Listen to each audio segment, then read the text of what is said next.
এই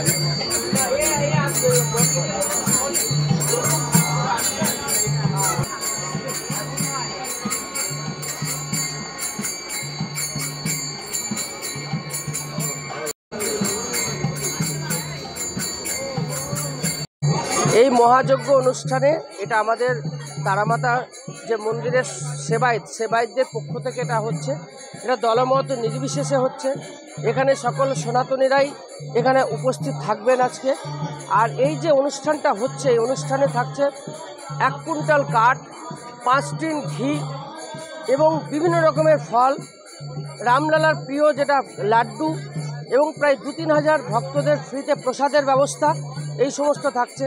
তার সঙ্গে যেহেতু মায়ের পুজো হবে বলে এখানে মায়েরও শাড়ি দেওয়া আছে, রামলালার ধুতি দেওয়া আছে। এই যা যা লাগে আর কি রামলালার প্রাণ প্রতিষ্ঠাতে যাতে কোনো ত্রুটি না থাকে সেদিকটা আমরা সর্বদা সদা জাগ্রত।